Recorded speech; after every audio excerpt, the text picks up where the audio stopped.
नमस्कार साथियों, अगर आप भी एक पेंशनर हैं और पेंशन राशि का लाभ आपको भी प्रतिमाह मिलता आ रहा है, कैटेगरी चाहे कोई सी भी हो, वृद्धा पेंशन, विधवा पेंशन या विकलांग पेंशन, आप सभी पेंशनर्स के ऊपर 6 नए नियम लागू होने जा रहे हैं 20 जुलाई से, जो कि आज की इस वीडियो में आपको जानने को मिलेगा। तो वीडियो को काफ़ी ज़्यादा ध्यान से देखिएगा, क्योंकि आज की जो वीडियो है वो पात्र पेंशनरों के लिए काफ़ी ज़्यादा महत्वपूर्ण रहने वाली है। तो चलिए आज की इस वीडियो को स्टार्ट करते हैं। तो यहाँ पर आप लोग को लेकर के आ चुके हैं सीधे अपने मोबाइल फ़ोन की स्क्रीन पर, और पहला पॉइंट आप लोग पढ़ सकते हो, पेंशन व्यवस्था में क्या बदलाव होने जा रहा है उसका छोटा सा परिचय आपको दे देते हैं। देखिए, भारत सरकार ने 20 जुलाई 2025 से देश भर में वृद्धा पेंशन, विधवा पेंशन और विकलांग पेंशन योजनाओं में बड़े बदलाव लागू करने का फैसला किया है। इसका उद्देश्य पेंशन वितरण प्रक्रिया को और अधिक पारदर्शी, डिजिटल और सरल बनाना है, ताकि वास्तविक जरूरतमंदों को समय पर सही पेंशन मिल सके और फर्जी लाभार्थियों को हटाया जा सके। देखिए, ये जो फर्जी लाभार्थी जुड़े होते हैं ना आप सभी पेंशनरों के साथ, इन्हीं लोगों की वजह से आप सभी की पेंशन जो है वो लेट में आती है। यह बदलाव लाखों पेंशन धारकों के लिए महत्वपूर्ण है, क्योंकि इससे उनकी आर्थिक स्थिति में सुधार होगा और भ्रष्टाचार भी कम होगा। अब सीधी सी बात है, जब फर्जी लाभार्थी हट जाएंगे तो पैसा बचेगा, तो हो सकता है कि गवर्नमेंट आपको पैसे जो है वो कुछ बढ़ा के भी दे सकती है। पेंशन का लेकर जो 6 नए नियम आए उसके बारे में आपको बता दें।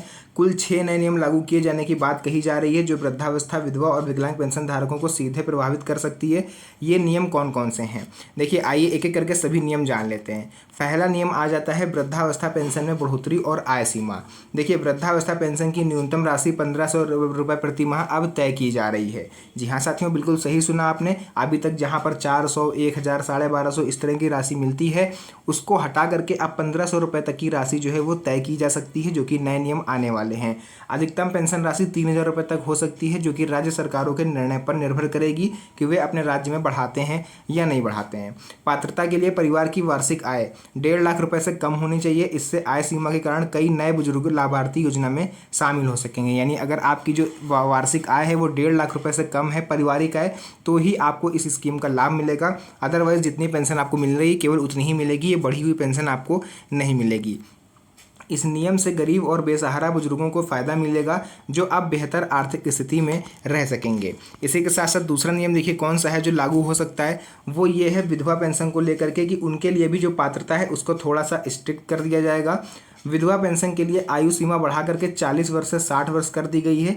परिवार की वार्षिक आय अगर 2 लाख रुपए से कम है आपके, तो ही आपको इस स्कीम का लाभ मिलेगा। देखिए, यहाँ पर 40 से 60 वर्ष लिखा हुआ है, लेकिन अगर आप जो एज है वो 18 से 60 के बीच में आती है, अगर कोई विधवा स्त्री है तो उसको इसका लाभ मिल सकता है। आधार कार्ड बैंक खाते से लिंक होना कंपलसरी है। इस नियम से केवल वास्तविक जरूरतमंद विधवाओं को ही पेंशन मिलेगी और फर्जी लाभार्थियों को इससे रोका जाएगा। इसी के साथ साथ तीसरा नियम जो आ सकता है वो ये है, विकलांग पेंशन में डिजिटल वेरिफिकेशन और प्रमाण पत्र। विकलांग पेंशन के लिए डिजिटल वेरिफिकेशन अनिवार्य कर दिया गया है। विकलांगता प्रमाण पत्र केवल सरकारी अस्पताल में ही मान्य होगा। यानी अभी तक अगर आप प्राइवेट अस्पताल से किसी जान पहचान के डॉक्टर से बनवा के ले जाते थे, तो वो अब मान्य नहीं होगा जब तक आप उसे किसी सरकारी अस्पताल के डॉक्टरों से नहीं बनवाते। प्राइवेट अस्पताल का प्रमाण पत्र अब स्वीकार्य नहीं किया जाएगा, ये बड़ा चेंज है। न्यूनतम विकलांग पेंशन राशि 1500 रुपये से बढ़ा करके 2500 रुपये कर दी गई है। यानी जो विकलांग लोग हैं उनकी भी पेंशन राशि में इंक्रीमेंट हुआ है। विकलांगता का प्रतिशत कम से कम 40% आपका होना चाहिए, ये एलिजिबिलिटी है इसकी। इसी के साथ साथ इससे विकलांग लाभार्थियों को अधिक और आर्थिक सहायता मिलेगी, जिससे फर्जीवाड़ा कम हो पाएगा। नियम नंबर 4, आधार कार्ड लिंकिंग अनिवार्य है। ये सभी पेंशनर के लिए है, चाहे वृद्धा पेंशन हो, विधवा पेंशन हो, चाहे विकलांग पेंशन हो। पेंशन प्राप्त करने के लिए अब आपको अपने आधार कार्ड को बैंक खाते से लिंक करना ही होगा। बिना आधार लिंकिंग के आपकी पेंशन रोक दी जाएगी। साथ ही हर 6 महीने में जीवन प्रमाण पत्र यानी कि लाइफ सर्टिफिकेट आपको अपडेट करते रहना है, नहीं तो आपकी जो पेंशन है वो बंद हो सकती है। ये नियम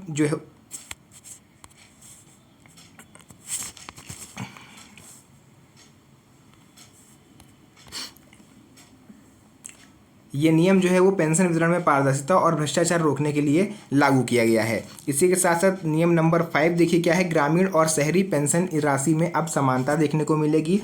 यानी अब ग्रामीण और शहरी क्षेत्र के पेंशन धारकों को समान पेंशन राशि मिलेगी। ऐसा नहीं ग्रामीण क्षेत्र के लोग हैं तो उनको कम और शहरी क्षेत्र के लोग हैं तो उनको ज़्यादा, ऐसा कुछ नहीं। जैसे जो गाँव का बंदा है अगर वो 1000 पाएगा तो आप शहर के हो तो आपको भी 1000 ही मिलेगा। ठीक है, एग्जाम्पल दिया मैंने, अगर वो 1500 तो आप 1500। इससे ग्रामीण क्षेत्र के बुजुर्गों को और अधिक लाभ होगा, क्योंकि पहले ग्रामीण और शहरी पेंशन में एक अच्छा खासा अंतर देखने को मिल जाता था। राज्य सरकारें अतिरिक्त सहायता राशि भी दे सकती हैं, खासकर महिलाओं और ट्रांसजेंडर समुदाय के लिए। इसी के साथ साथ नियम नंबर 6 देख लीजिए। महिलाओं और ट्रांसजेंडर समुदाय के लिए विशेष प्रावधान। 60 वर्ष से अधिक उम्र की अकेली महिलाओं को अतिरिक्त 500 रुपये प्रतिमाह सहायता मिलेगी। जो 60 वर्ष की हो चुकी हैं और उनके हस्बैंड की डेथ हो गई है, अकेले जीवन यापन कर रही हैं, उनको 500 रुपये अतिरिक्त मिल सकते हैं। ट्रांसजेंडर समुदाय के लिए न्यूनतम राशि 2500 रुपये प्रतिमाह तय की गई है। यह नियम सामाजिक समावेश और आर्थिक सुरक्षा को बढ़ावा देने के उद्देश्य से उठाया जा रहा है। इसी के साथ साथ आपको बता दें, पेंशन वितरण प्रणाली में भी इस बार से सुधार हुआ है, यानी अब जो आपकी पेंशन लेट में आती थी वो अब समय पर आएगी। पेंशन राशि सीधे लाभार्थी के बैंक खाते में ट्रांसफर की जाएगी।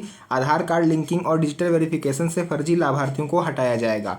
पेंशन वितरण प्रक्रिया पूरी तरह से डिजिटल और पारदर्शी होगी। ऑनलाइन आवेदन की सुविधा भी उपलब्ध कराई जाएगी, जिससे आवेदन प्रक्रिया और सरल और तेज हो पाए। इसी के साथ साथ आपको बता देते हैं, पेंशन राशि में जो वृद्धि हो रही है इसका क्या प्रभाव रहेगा। तो वृद्धावस्था पेंशन में वृद्धि से बुजुर्गों का जीवन स्तर सुधरेगा। विकलांग पेंशन में बढ़ोतरी से विकलांगों को बेहतर आर्थिक सहायता मिलेगी। विधवा पेंशन के लिए सख्त नियमों से वास्तविक जरूरतमंदों को इसका फायदा होगा। इसी के साथ साथ ग्रामीण और शहरी क्षेत्र में जो पेंशन है उसमें समानता से सामाजिक असमानता कम हो जाएगी। महिलाओं और ट्रांसजेंडर समुदाय के लिए विशेष सहायता से उनकी सुरक्षा भी बढ़ेगी। इसी के साथ साथ आपको बता देते हैं, 5वां पॉइंट जो आता है पात्रता और आवश्यक दस्तावेजों को लेकर के, यानी क्या आपको इसके लिए नए सिरे से आवेदन करना होगा। तो अगर आप एक पुराने पेंशनर हैं तो आपके में ये ऑटोमेटिक अपडेट हो जाएगा, लेकिन अगर आप न्यू पेंशनर हो और आवेदन करने वाले हो तो आपकी जो परिवार की वार्षिक आय है वो वृद्धावस्था पेंशन के लिए 1.5 लाख रुपये से कम होनी चाहिए, और विधवा पेंशन के लिए अगर आप आवेदन करने जा रही हैं तो 2 लाख रुपए से प्रति वर्ष आय कम होनी चाहिए। आधार कार्ड बैंक खाते से लिंक होना जरूरी है। विकलांग पेंशन के लिए सरकारी अस्पताल का विकलांगता प्रमाण पत्र अब लगेगा। जीवन प्रमाण पत्र आपको हर 6 महीने में अपडेट करना होगा, चाहे कोई भी पेंशनर हो, वृद्धा, विधवा या फिर विकलांग। इसी के साथ साथ ऑनलाइन आवेदन करने के लिए आवश्यक दस्तावेजों की डिजिटल कॉपी आपको जमा करनी होगी। वैसे अब इसके ऑनलाइन आवेदन होंगे, ऑफलाइन आवेदन होना वैसे भी बंद हो चुके हैं।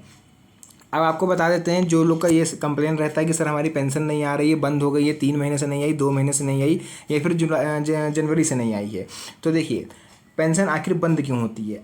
एक रीज़न तो ये है कि आपका आधार कार्ड हो सकता है बैंक अकाउंट से लिंक ना हो, इसको चेक करा लीजिए, इसका स्क्रीनशॉट ले लीजिए, इसको एक बार जरूर से अध्ययन करिएगा, देखिएगा कहीं यही इसमें से बताया कि कोई गलती तो आप नहीं कर रहे हो। दूसरा, जीवन प्रमाण पत्र आपने समय पर नहीं दिया। आय सीमा से अधिक आय होना, आपकी फर्जी लाभार्थी पाए जाने पर हो सकता है आपकी पेंशन बंद कर दी गई हो। विकलांगता प्रमाण पत्र आपका मान्य ना हो सकता है आपने प्राइवेट अस्पताल का लगा दिया हो। तो ये सब चीज़ें आपको मैच करनी है। अगर इन कारणों से आपकी जो पेंशन है वो बंद हो सकती है, इसलिए नियमों का पालन करना जरूरी है। और आप सभी से रिक्वेस्ट रहेगी कि नियमों का पालन करें और पात्र होने पर ही पेंशन राशि का लाभ लें। अगर आप अपात्र हो गए हैं, आपकी इनकम ऑफ सोर्स बढ़ गया है, तो आप प्लीज़ पेंशन से अपना नाम हटवा लें, नहीं तो सरकार अगर वेरिफिकेशन करेगी तो वो हटा देगी। सरकार का उद्देश्य और लाभ।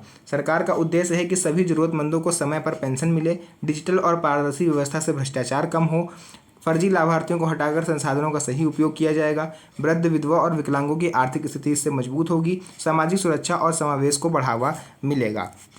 तो जो भी चीज़ें थी आपने यहाँ पर देखा, मैंने पूरा क्लियर आपको बता दिया। अगर अभी भी आपके मन में पेंशन राशि को लेकर के या फिर पेंशन से रिलेटेड कोई भी डाउट हो आपके मन में, तो आप कमेंट सेक्शन में ज़रूर बताइएगा, उसका रिप्लाई आपको समय मिलने पर दे दिया जाएगा। तो फिलहाल जो भी चीज़ें थी पूरी क्लियर हो चुकी हैं। मिलते हैं आप सभी से नेक्स्ट वीडियो में एक और अच्छी इंटरेस्टिंग मज़ेदार वीडियो के साथ। तब तक के लिए धन्यवाद। जय हिंद।